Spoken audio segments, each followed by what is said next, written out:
തലമുറകൾക്കെന്നും അവകാശം. യേശുവിൻ ബലിയുടെ യോഗ്യതയാലെ ബന്ധനത്തിൽ നിന്നും വിടുതൽ. ഈശോ മിശിഹായ്ക്ക് സ്തുതിയായിരിക്കട്ടെ. ഈശോയുടെ നാമത്തിൽ എല്ലാവർക്കും നല്ലൊരു ദിവസം ആശംസിക്കുന്നു. പ്രിയപ്പെട്ടവരെ, വിശുദ്ധ മത്തായിയുടെ സുവിശേഷം 6-ാം അധ്യായം 22-ാം വാക്യത്തിലൂടെ ഈശോ ഇപ്രകാരം നമ്മളെ ഓർമ്മിപ്പിക്കുന്നു. കണ്ണാണ് ശരീരത്തിന്റെ വിളക്ക്. കണ്ണ് കുറ്റമറ്റതെങ്കിൽ ശരീരം മുഴുവൻ പ്രകാശിക്കും. കണ്ണ് ദുഷ്ടമാണെങ്കിലോ ശരീരം മുഴുവൻ ഇരുണ്ടുപോകും. പ്രിയപ്പെട്ടവരെ, ദൈവം മനുഷ്യന് നൽകിയ ഏറ്റവും വലിയ എന്ന് തന്നെ പറയാം സുന്ദരമായ ഒരനുഗ്രഹമാണ് നമ്മുടെ ശരീരത്തിലെ കണ്ണുകൾ. കാണാൻ സാധിക്കുക എന്നുള്ളത് ഇത് വലിയൊരു അനുഗ്രഹമാണ്. മനുഷ്യനായി പിറക്കുന്ന എല്ലാവർക്കും ഈ കഴിവ് ദൈവം നൽകുന്നില്ല. അനേകര് കണ്ണുകളില്ലാത്തവരായി അന്ധരായി സൃഷ്ടിക്കപ്പെടുമ്പോൾ കുറേ പേര് കണ്ണുകളുള്ളവരായിട്ട് സൃഷ്ടിക്കപ്പെടുന്നു. കാരണം ഈ ലോകത്തിലെ നന്മകൾ കാണുവാൻ, അനേകരുടെ വേദനകളും ആവശ്യങ്ങളും കണ്ട് മനസ്സിലാക്കി അവരെ സഹായിക്കുവാൻ കണ്ണുള്ളവർക്ക് പ്രത്യേകമായിട്ടുള്ള അനുഗ്രഹം ദൈവം നൽകിയിരിക്കുകയാണ്. എന്നാൽ ദൈവം തന്ന ഈ കണ്ണ് ഇന്ന് അനേകരുടെ ജീവിതങ്ങളെ നശിപ്പിക്കുന്നുണ്ട്. കണ്ണിനെ നിയന്ത്രിക്കാനാവാതെ അരുതാത്തത് കണ്ടുകൊണ്ട്, കണ്ണിന്റെ ദുരാശകളെ തൃപ്തിപ്പെടുത്തിക്കൊണ്ട് ആത്മാവിനെ മലീമസമാക്കുവാനായിട്ട് പലരും കണ്ണിനെ ഉപയോഗിക്കുന്നുണ്ട്. അരുതാത്തത് കൺമുമ്പിൽ വരുമ്പോൾ അത് കാണാതിരിക്കുവാനായിട്ട് കണ്ണുകൾ അടയ്ക്കാൻ വേണ്ടിയാണ് കണ്ണുകൾക്ക് മീതെ കൺപോളകൾ ദൈവം തന്നിരിക്കുന്നത്. ബൈബിളിലെ സഭാപ്രസംഗങ്ങളുടെ പുസ്തകം 11-ാം അധ്യായം 9-ാം വാക്യം ഇപ്രകാരം നമ്മളെ ഓർമ്മിപ്പിക്കുന്നു. യുവാവേ, യുവത്വത്തിൽ നീ സന്തോഷിക്കുക. യൗവനത്തിന്റെ നാളുകളിൽ നിന്റെ ഹൃദയം നിന്നെ ആനന്ദിപ്പിക്കട്ടെ. ഹൃദയത്തിന്റെ പ്രേരണകളെയും കണ്ണിന്റെ അഭിലാഷങ്ങളെയും പിൻചെല്ലുക. എന്നാൽ ഓർമ്മിച്ചുകൊള്ളുക, ഇവയ്ക്കെല്ലാം ദൈവം നിന്നെ ന്യായവിധിക്കായി വിളിക്കും. ഇതാ, യൗവനത്തിന്റെ മോഹങ്ങളും സ്വപ്നങ്ങളും എല്ലാം ജീവിതത്തിൽ നല്ലതാണ് എന്ന് പറഞ്ഞിട്ട് പരിശുദ്ധാത്മാവ് നമ്മോട് പറയുകയാണ്. എന്നാൽ ഇവയ്ക്കെല്ലാം ദൈവം നിന്നെ ന്യായവിധിക്കായി വിളിക്കും എന്ന് പറഞ്ഞാൽ അരുതാത്തത് കാണുന്നതിലൂടെ കണ്ണിന്റെ അഭിലാഷങ്ങളെ, ദൈവഹിതത്തിന് വിപരീതമായി കണ്ണിന്റെ അഭിലാഷങ്ങളെ പിൻചെല്ലുമ്പോൾ അത് ന്യായവിധിക്ക് ഇടയാക്കും എന്ന് പരിശുദ്ധാത്മാവ് നമ്മെ ഓർപ്പിക്കുകയാണ്. കാരണം യോഹന്നാന്റെ 1-ാം ലേഖനം 2-ാം അധ്യായം 16-ാം വാക്യം ഇപ്രകാരം നമ്മെ ഓർമ്മപ്പെടുത്തുന്നു. എന്തെന്നാൽ ജഡത്തിന്റെ ദുരാശ, കണ്ണുകളുടെ ദുരാശ, ജീവിതത്തിന്റെ അഹന്ത, ഇങ്ങനെ ലോകത്തിലുള്ളതൊന്നും പിതാവിൻ്റെതല്ല, പ്രത്യുത ലോകത്തിൻ്റെതാണ്. അതിനാൽ പ്രിയപ്പെട്ടവരെ, കണ്ണുകളുടെ ദുരാശകളെ തൃപ്തിപ്പെടുത്തിയാൽ, കാണുന്നതെല്ലാം കാണാനുള്ള ആഗ്രഹത്തോടുകൂടി, ഈ ലോകത്തിലുള്ളത് മുഴുവനും കാണണം, ആസ്വദിക്കണം, അനുഭവിക്കണം എന്ന ചിന്തയോടുകൂടെ നമ്മൾ ജീവിക്കാൻ തുടങ്ങിയാൽ നമ്മുടെ ആത്മാവ് ഈ ലോകത്തിൻ്റെയും ജഡത്തിൻ്റെയും മോഹങ്ങൾക്ക് ബന്ധിക്കപ്പെടും. അങ്ങനെയുള്ള ഒരു ആത്മാവിന് ആത്മീയമായ കാര്യങ്ങളിൽ ഉണർവ് നേടാൻ പറ്റത്തില്ല. ആത്മീയ ഉണർവ് ലഭിക്കുന്നില്ലെങ്കിൽ ദൈവാനുഭവം ലഭിക്കുകയില്ല. ദൈവത്തെ അനുഭവിക്കാൻ സാധിക്കത്തില്ല. ദൈവത്തിലേക്ക് മനസ്സുയർത്താനോ ദൈവികമായ കാര്യങ്ങളോട് താല്പര്യമോ അങ്ങനെയുള്ള വ്യക്തികൾക്കുണ്ടാവില്ല.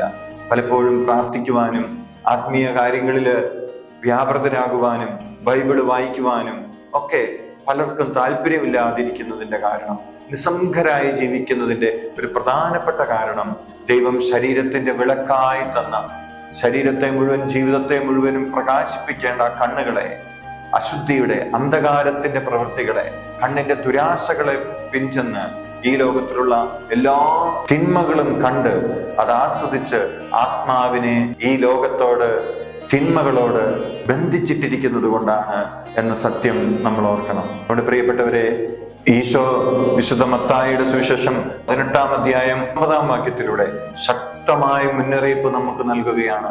നിന്റെ കണ്ണ് നിനക്ക് ദുഷ്പ്രേരണയ്ക്ക് കാരണമാകുന്നെങ്കിൽ അത് ചൂഴ്ന്നെടുത്ത് എറിഞ്ഞു കളയുക.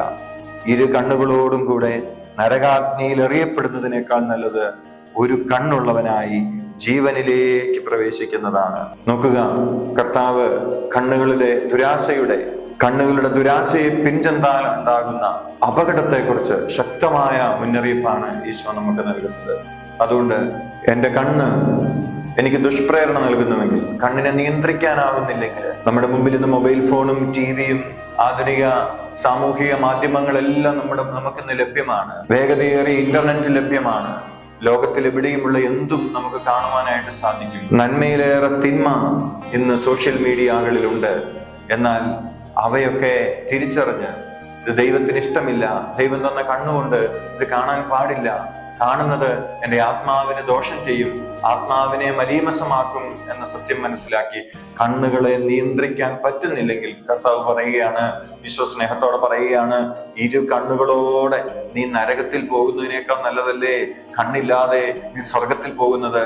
അതുകൊണ്ട് നിന്റെ കണ്ണ് നിന്നെ നശിപ്പിക്കുമെങ്കിൽ ആ കണ്ണ് നീ ചൂഴ്ന്നെടുത്ത് കളയണമെന്ന് കർത്താവ് പറയുമ്പോൾ, പ്രിയപ്പെട്ടവരെ, എന്താണ് നിന്റെ അർത്ഥം?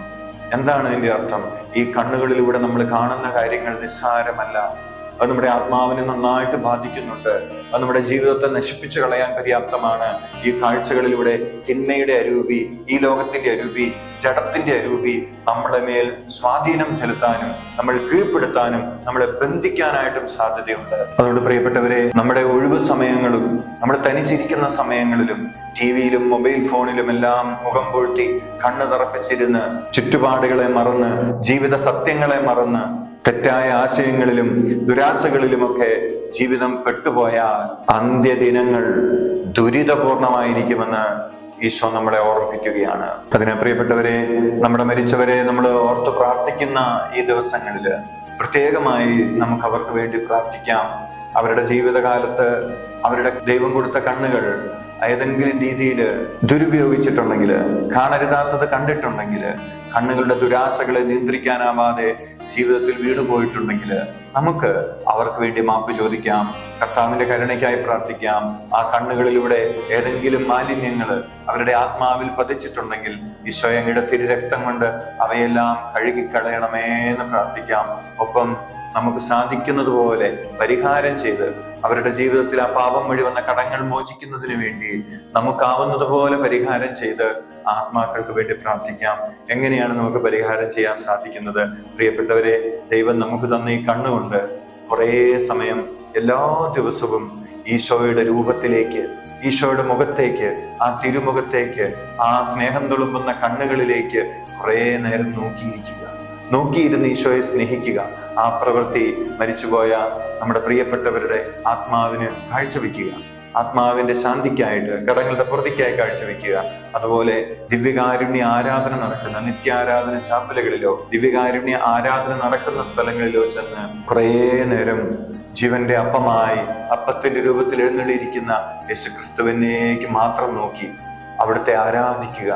കാരണം സങ്കീർത്തനം 34 നമ്മൾ വായിക്കുന്നുണ്ട്, അവിടുത്തെ നോക്കിയവർ പ്രകാശിതരായി. എന്റെ പ്രിയപ്പെട്ടവരെ, ഈശോ പറയുന്നുണ്ട്, കണ്ണ് ദുഷിച്ചതെങ്കിലോ ശരീരം മുഴുവൻ ഇരുണ്ടു പോകുമെന്ന്, ജീവിതം മുഴുവൻ ഇരുണ്ടു പോകുമെന്ന്. മരണശേഷം ആ ഇരുളിന്റെ മഹാഗർത്തത്തിലേക്ക് വലിച്ചെറിയപ്പെടാതിരിക്കാൻ, ഇരുളിന്റെ മക്കളായി തീരാതിരിക്കാൻ യേശുക്രിസ്തുവിനെ നോക്കുക. അവിടുത്തെ നോക്കി പ്രകാശിതരാകാൻ നമുക്ക് നമ്മുടെ മരിച്ചുപോയവരെയും നമുക്ക് പ്രകാശിപ്പിക്കാം. അതുകൊണ്ട് നമുക്കൊന്നിച്ച് നമ്മുടെ ദൈവമായ കർത്താവിനെ, രക്ഷകനും നാഥനുമായ ഈശോയെ ഒന്നിച്ച് ആരാധിച്ച് ഈശോ നൽകുന്ന വിടുതലും സൗഖ്യവും നമുക്ക് നമ്മുടെ പ്രിയപ്പെട്ട മരിച്ചുപോയവർക്കും സ്വന്തമാക്കാം. അതിനായി പാടി ആരാധിക്കാം.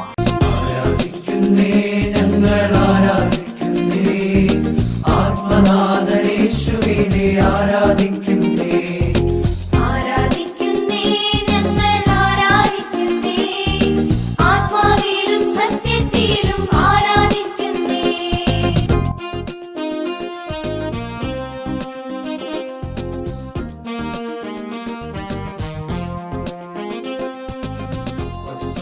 രാത്രികാലെ ആരാധിച്ചപ്പോൾ ചങ്ങല പൊട്ടി ബന്ധിതരെല്ലാം മോചിതരായല്ലോ. മാറും ക്ഷീണന്മാരും ആരാധനയിങ്കൽ, കോട്ടകൾ തകരും പാതകളുടെയും ആരാധനയിങ്കൽ. ആരാധിക്കുന്നേ, ഞങ്ങൾ ആരാധിക്കുന്നേ, ആത്മനാഥനേശുവിനെ ആരാധിക്കുന്നേ. നമ്മുടെ കുടുംബങ്ങളിൽ നിന്ന് മരണം വഴി വേർപെട്ടു പോയവരെ ഓർത്ത് അവർക്കായി നമുക്ക് പ്രാർത്ഥിക്കാം. നിത്യനായ ദൈവമേ, ഈ ദിവസം അർപ്പിക്കപ്പെടുന്ന എല്ലാ ദിവ്യബലികളോടും ചേർത്ത് പ്രിയപുത്രനായ യേശു മിശിഹായുടെ തിരുരക്തം ശുദ്ധീകരണ സ്ഥലത്തിലെ ആത്മാക്കൾക്കായും ലോകമെങ്ങുമുള്ള പാപികൾക്കായും സഭയിലുള്ള പാപികൾക്കായും എന്റെ ഭവനത്തിലെയും എന്റെ കുടുംബത്തിലെയും പാപികൾക്കായും ഞാൻ സമർപ്പിക്കുന്നു. ആമേൻ. മരിച്ച വിശ്വാസികളുടെ ആത്മാക്കൾ തമ്പുരാന്റെ അനുഗ്രഹത്താൽ മോക്ഷത്തിൽ ചേരുവാൻ ഇടയാകട്ടെ.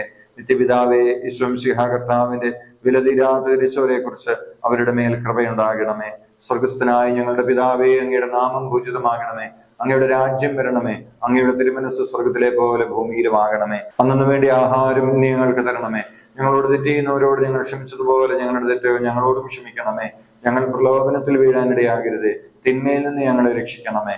നന്മ നിറഞ്ഞ മറിയമേ, സുസ്ഥി, കർത്താവ് അങ്ങയോടുകൂടെ സ്ത്രീകളിൽ അങ്ങ് അനുഗ്രഹിക്കപ്പെട്ടവളാകുന്നു. അങ്ങയുടെ ഉദരത്തിന്റെ ഫലമായി ഈശോ അനുഗ്രഹിക്കപ്പെട്ടവനാകുന്നു.